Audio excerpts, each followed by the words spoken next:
Serenity could hear the resounding echoes of her footsteps as she walked down the empty hallway, fighting a flinch as the sound of each footfall bounced back to her. For some reason, the sound seemed harsher than she had remembered. Perhaps it was because she had grown used to the overwhelming silence that accompanied her stay in the asylum. Asylums were meant to be a refuge for those that needed it, though they were more like prisons.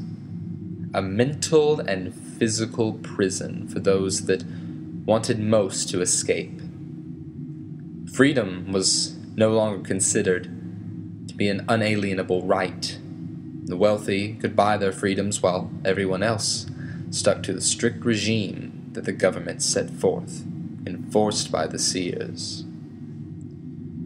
Through a touch, all of your thoughts were on display, and the ideas that you didn't comply with the status quo could land you in an asylum where they would attempt to correct your thoughts, bending you into the robots that filled the bustling cities. The asylum was completely empty now, as though it had been abandoned and forgotten. Serenity's first step out of the building seemed monumental. As a child, a seer had seen her free spirit and recommended that she should be locked away before her mind ran rampant. The thought had given the young girl away was a bird in flight, spreading its wings and soaring on a gust of wind. This single image was symbolic of everything the government had tried to suppress in its citizens. The city had less color than she remembered. The sky was more gray than blue, the grass long since covered in concrete. The trend reached out to the people as well. Their skin had adopted a lifeless gray tone. Their eyes stared forward unseeingly.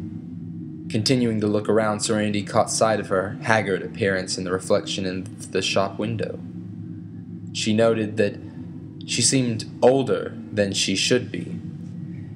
It had seemed a short amount of time that she had been locked away, but the body she saw was not the one that she remembered.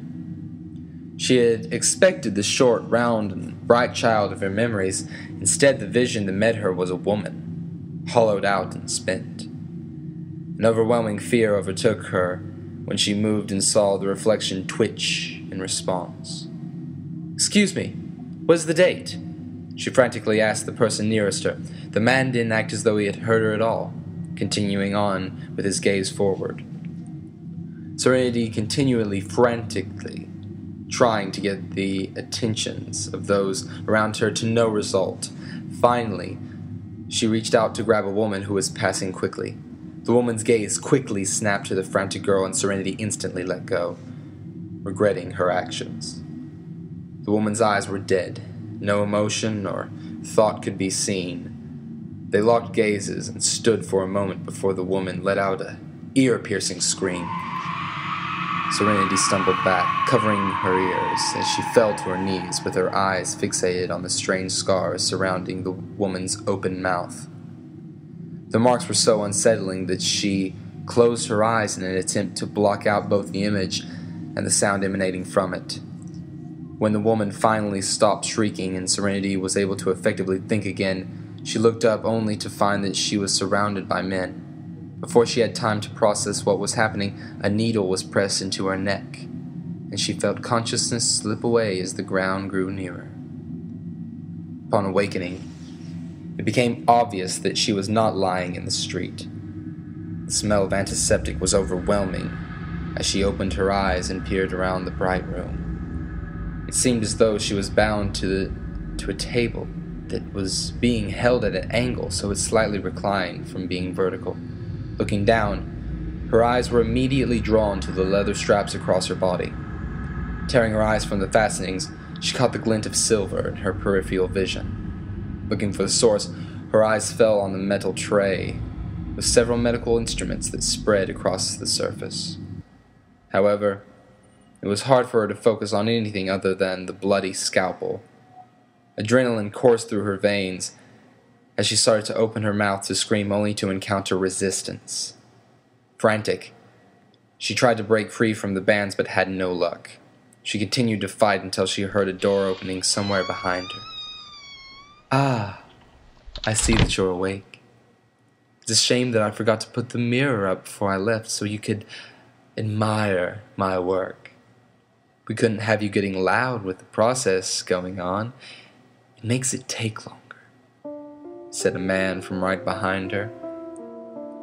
She was unable to see him until he moved a mirror around so that it was beside her. However, the man was the farthest thing from her mind when she peered into the mirror. Her mouth had been sewn shut, blood still covering the surrounding area. Dread filled her as she stared, unable to form a response. "Like it so much you're speechless, hmm? Just wait until you see the rest of you. True work of art this time round. It's really too bad you won't be able to enjoy it," he said with a small laugh as he grabbed her head and straightened it. So she was facing forward, stretching another leather band over her forehead to keep it in place. A screen flickered to life before her, and the room was filled with the sudden noise that she couldn't place. Instinctively, she closed her eyes, still fighting against her restraints. Now, watch like a good girl. I'd hate to have to open those pretty eyes of yours the hard way. Those scars would be out of place even here," the soft voice of the man whispered into her ear. Knowing that his would be the last voice she'd hear regardless of what choices she made, she opened her eyes and gazed into the screen. They widened as they took in the flickering images. Her struggle slowed until she lay limp against the bands, gaze still fixed